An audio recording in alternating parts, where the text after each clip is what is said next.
سلامونه او نیکې هیلې لرو بر افغانانو پښتنو خویندو ورونو پاکستان کې یو لیټر پټرول یا ډیزل څه د پاسه په 200 روپۍ یو لیټر شو. نو زه به راته خپل په شلم د مې یعنې 2022 یعنې د نن نه 14 ورځې مخکې ما یو لایف وکړ او ما دا وویلې چې پاکستان کې به یو لیټر تیل چې دی دا د 200 روپو نه اوړي.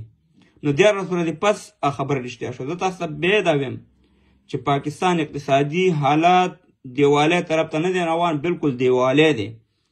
پاکستان هیڅ کله پاکستان مالت وی چې دا یو مصنوعي دغه جوړ کړی د انګریزانو د خلکو.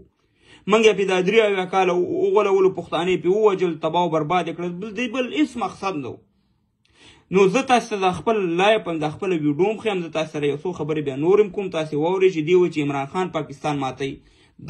دا یو بله پراپګانډا ده او د پښتون د بدنامۍ یو بل پروګرام روان دی. اول تاسو دا زما خبرې واورئ چې ما څه ویلي دي او مخکې مې څه ویل، الحمدلله هغه رښتیا شو او اوس دا رښتیا هم تاسې واورئ چې دا بعضې خلک وایي چې تاسې لګې خبرې کې، نو دا تاسې واورئ دا خبرې. میاشتې مخکې کوم خبرې ما کړې وي الحمدلله هغه دلته په ثبوت ورسېدی. دا د یوټیوب چینل زما مه لایک کوئ، زه د لایک دپاره نه راځم چې زما سبسکرایب کړئ او داسې زه په چینلو منلو کې نه یم، خو صرف تاسو ته مې ثبوت ښودو چې دغه لوبه خو دلته بیا شروع کېږي. پنجابي دهشتګر ریاست وږی شوی دی او د ده وړه چې دا څه رقم مړېږي او د پښتون په غوښو، هغه د پښتون په تباهي، پر بربادۍ، په بېعزتۍ باندې دا د کار دی. اوس تاسو ته بیا خولې دره چې پاکستان انتهایي شدید بحران طرف ته روان دی. دا خو لا 200 دي چې تاسې به ډېر زر وګورئ چې د $1 نه به 250 کلدارې جوړېږي، د £1 پونډ نه برطانوي پونډ نه به 300 کلدارې جوړېږي. یو پېټرول تیل چې دی یو لیټر دا به د 200 نه اوړي. یو همدغه شان نور شی نه د تباهي او د بربادۍ لارې طرف ته پاکستان همدغه جرنیلانو او همدغه ISI روان کړی دی او همدغه پښتون به په همدغه دریاب کې ولیږي. هغه چین چې تاسې پې ډېر موږ ته کاندلې کولې چې چین پاک چین دوستي مو کته چې یو بم پکې خلاص و، نه پاک پاتې شو او نه دوستي پاتې شوه. سیا مهربانه لاړو چین دا نه وتښتېده، سیا مهربانه په ډک میدان باندې پاکستان پرېښودو. موږ دا ځکه ویلي چې دا 5 قدرتونه چې دي امریکا، برطانیه، فرانسه. دا وګورئ ښه، دا زما پیج دی، تاسې زما پیج ته تللی شئ. باچا کاموال په 6 د مۍ 2022 کې مې یعنې دا لایف کړی دی، یعنې دا اوسنی لایف دی 14 ورځې مخکې. زه تاسې یو خبره کوم چې پاکستان خو دا نه پاتې کېږي، بالکل 100% کې پاکستان ټوټې کېږي او د عمران خان صاحب خبره چې 3 ټوټې کېږي، نو د 3 ټوټې وضاحت ورکول پکار دی. زه خو یم چې 4 تقسیمه کېږي. بل دا دی چې دوی وایي چې عمران خان دا خبره کوي. ورونو دا بالکل پوځیانو، امریکي، اروپیان په شریکه وانې پاکستان ماتوي.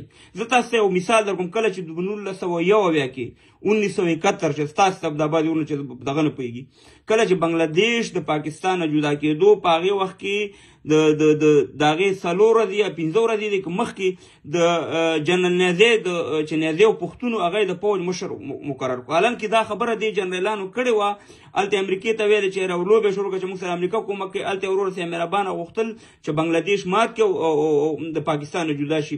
نو پښتون یې دلته د یو څو، حالانکې د هغې نیازي نه مخکې ډېر پنجابیان هغه و چې هغه باید د پوځ مشران وټاکل شي. مګر هم د هماغه نیازي په کتاب کې د تاسې وګورئ، که خدای مې نه غلطې، تاسې وګورئ په هغې کې لیکلي دي چې زما نه مخکې پوځیانو چې هغه د پوځ مشران وټاکل شي. مګر زه یې مقرر دې دپاره کړم چې یاره دا پښتون بدنام کړي. نو هغې وخت کې هغه نیازی راته بدنام کړو، اوس د دغه عمران خان نیازی دغه کوي بدناموي. نو د هغه په کتاب کې لیکلي دي چې هغه وایي چې زما ډېر مخکې جرنیلانو چې هغه د پوځ مشران باید وټاکل شي. مګر پنجابي یو کیل وکړو، یو لوبه وکړه او موږ یې زه مخکې کړم.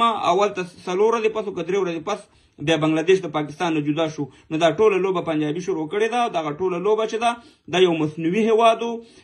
هېوادونه په ایټم بمونو نه ساتل کېږي او نه په دغه په اقتصاد باندې دي. او ولې پاکستان ایټم بم لري؟ ولې ترکیې ولې نه لري؟ د ترکیې اقتصاد ته وګوره، د سعودي ته وګوره، داسې نور اسلامي هېوادونو ته وګوره، هغه ولې ایټم بم نه لري؟ دا هم دې جوړ کړی دی او دا یو ډرامه ده. بهي ایټم بم پاکستان لري. نو زما ورونو په دې ما خفه نه شي ښه د پښتون یقین وکړه دا ایټم بم نه لري. دا هسې یو ډرامه یې جوړه کړې ده ستاسې او زموږ په سترګو کې خاوره واچولې. 83 کاله یې موږ وغولولو، 83 کاله چې دا جوړ شوی د پښتون د بربادۍ، د بنګلادیشي د بنګالیانو د بربادۍ، د مسلمانانو د بربادۍ، د بلوچانو د بربادۍ او موږ لرو بر افغانان تباه او برباد کړو. ځانونه مو خیر کوي. کم څه شی غواړئ تاسې خپل رایښ شئ او دغه لوبه چې دا همدغه طرف ته ځي نه پاکستان پاتې کېږي نه د پاتې کېدو دی دا به تقسیمېږي چې عمران خان خو یې 3 تقسیمه زه وایم د دې نه به 4 ملکونه جوړېږي همدغه لږه شان د ویډیو اساس ته مې وضاحت د خپل لایف د خپل ویډیو درکو چې دیارلس ورځې مخکې ما دا ویلي چې پاکستان کې به پټرول او نورم د $1 چې دی دا به تاسې وګورئ څو ته رسېږي یو څو ورځې پس تاسې انتظار کوئ او قیمتي به مو ګورئ چې څه حل لري په الله سپارم.